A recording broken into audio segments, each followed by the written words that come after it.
I'm gonna start today with a big ol' promise. Hey everyone, I'm Keri Glassman. Welcome to your most nutritious life.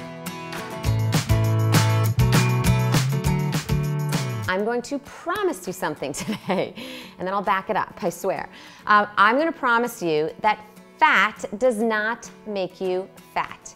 No matter how long, how many times, how many TV segments, how many blogs I've written, how many books I've written, how many times I've sat down with someone in person in my office talking about fat, saying that fat is your friend, not your enemy.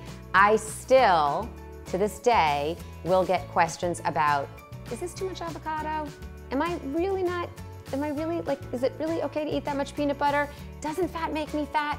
Fat does not make you fat. I promise you, I told you, I was starting with a promise, that fat does not make us fat. Yes, over-consuming in general, anything, will make us fat. But when you control the amount of food that you're consuming, it is not the fat that makes you fat.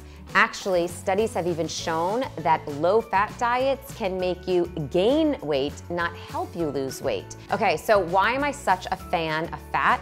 Why do I love fat so much? First of all, it just tastes good, right?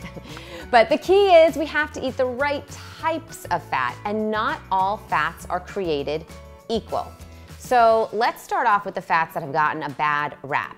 Saturated fats and trans fats. Those are going to be the fats that are solid at room temperature. So think of a big old piece of lard. Or think of even butter, right? That's solid at room temperature. So things that are solid at room temperature generally are saturated fats and trans fats. However, there's a big difference. Saturated fat has, for a long time, gotten one big rap. It has a bad reputation. However, there is some room in your diet for saturated fats from real whole foods. Actually has benefits to our health. It actually can be good for us. However, you don't really need to go too out of your way to get it in your diet.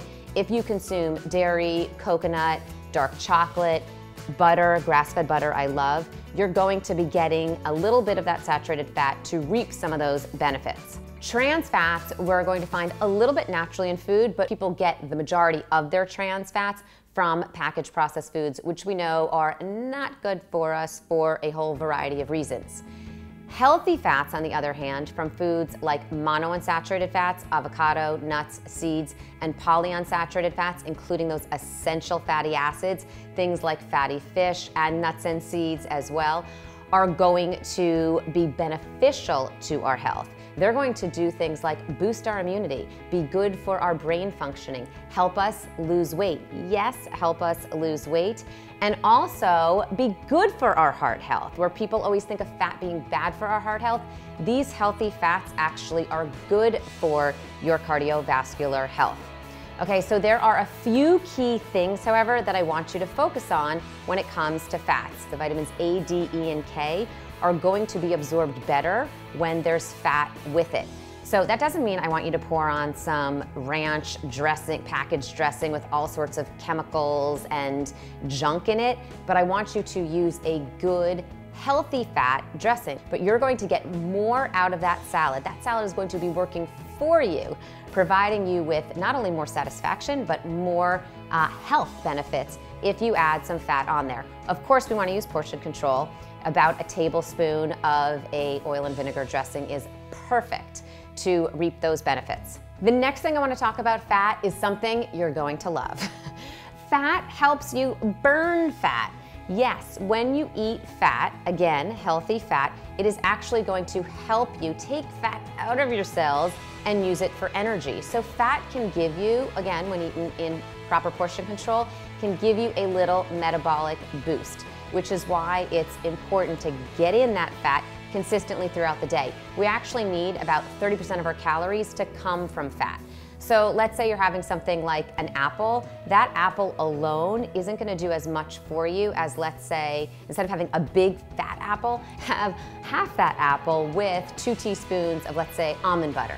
That is a great snack. That's not only gonna make you more satisfied, but it's also going to help you actually utilize your fat storage for energy and help you burn fat. Okay, the final reason I like fat, I've kind of hinted at it, fat provides satiety. It helps keep you satisfied. I'm gonna get a little sciencey here for you, but I promise I won't make it that confusing. Carbohydrates have a single bond. So they're made up of carbon, hydrogen, and oxygen. I know I'm going way back to chemistry class. But they have a single bond. So think like this, like there's a single bond going on like this, right? Fat molecules are made up of a double bond. So think of like two fingers like this. There's a double bond. It's harder for your body to break down. So what ends up happening is you digest it slower. It's harder for your body to break it down, and you end up staying more satisfied.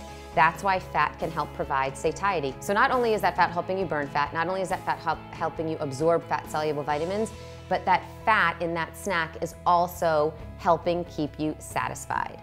So those are 3 of my favorite reasons why I love fat.